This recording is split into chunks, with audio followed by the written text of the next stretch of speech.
Bwana Yesu asifiwe. Nichukue nafasi hii kukaribisha katika Samueli wa pili sura ya 17 mistari yote 29, na hivyo tuombe. Mungu wetu mtakatifu, tunakushukuru sana. Asante kwa kutupatia zawadi ya siku hii ya leo, tukuone wewe katika maandiko matakatifu. Hebu Bwana, tunakusihi mistari hii 29 ikawe sehemu ya kutusogeza karibu na wewe. Katika jina la Yesu Kristo tunaomba na kushukuru. Amina. Katika sura hii ina jumla ya maneno 284 katika mstari 29, na hivyo ni kualike tuitafakari sote kwa pamoja. Tuliona kuwa waandishi waliandika wakiwa watatu, Nathani, Gadi pamoja na Samueli, na wakiandika kati ya mwaka 965 hadi 930 kabla ya Yesu kuzaliwa. Hii ni kwa mujibu wa mapokeo ya Wayahudi, kuonesha jinsi Daudi anavyokimbia kutoka Yerusalemu na Absalom anavyomfuata na wana wa Israeli. Ndiyo dhima kuu ya sura hii. Sura hii inaanza wakati Absalom anapata ushauri kutoka kwa Ahithofeli kwamba aenda akashambulie kambi ya Daudi wakati wa usiku, halafu wachukue watu wote walioko kule kwa Daudi. Ikumbuke kuwa katika sura iliyopita tuliona kuwa Daudi akiwa Bahurim, akiwa anamkimbia kijana wake, na anapokea taarifa za kijana kuwa amefika pale Yerusalemu. Turudi katika sura ya leo. Ahithofeli huyu aliyetajwa ndani ya Biblia takriban mara 20, hapa katika sura hii anaonekana ni mshauri wa kijana Absalom, na maana ya jina lake ni ndugu mpumbavu. Sura ya 15 tuliona mstari wa 12 na sura ya 16 mstari wa 23 ya kwamba huyu alikuwa ni mshauri mkubwa wa Daudi. Anamkana mfalme Daudi na kurudi kwa kijana Absalom. Tuliona pia katika sura ya 16 mstari wa 20 mpaka 23 akimshauri Absalom amshambulie Daudi. Cha kushangaza, narudia tena wazo hili lililopuuzwa katika mstari wa 1 mpaka wa 4 sura hii ya leo.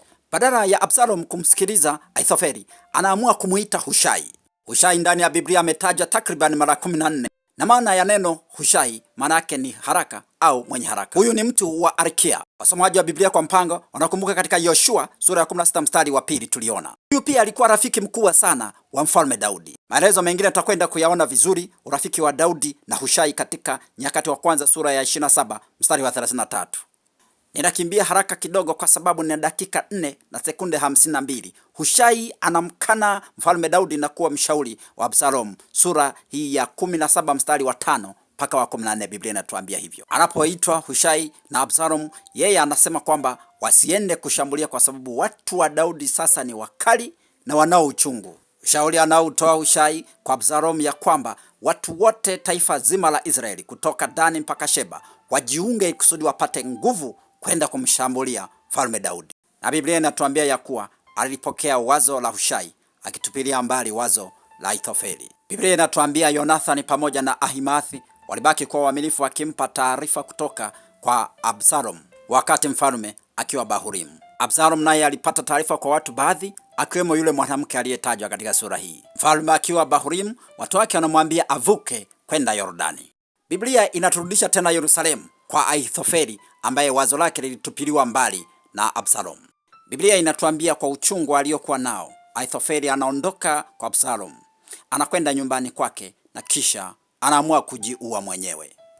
Twende kwa mfalme Daudi. Anaposhauriwa na washauri wake, anakubali wazo la kuondoka kuvuka Yordani. Anatoka Bahurim, anavuka Yordani na anafika Mahanaimu. Mahanaimu ambayo ndani ya Biblia imetaja takriban mara 14, ambalo maana yake ni kambi mbili, moja kati ya miji ambayo Walawi walikuwa naishi. Daudi anakimbia akimkimbia mwanae Absalom.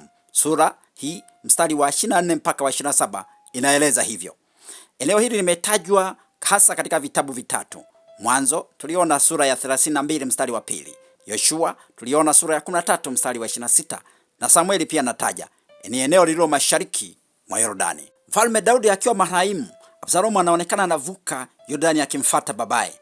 Anamchagua Amas kuwa kiongozi wa jeshi lake, wakati yeye anabaki kuweka kambi pale Gilead. Mstari wa 27 mpaka wa 29 Biblia inatueleza. Muda wangu umeniishia. Mwisho kabisa Biblia inawataja Sobi, Makiri, Barzilai wanamletea mfalme chakula. Majina yao nimetafsiri. Wanamletea vitu hivyo 13 nilivyoviorodhesha. Nikualike katika sura inayofuata.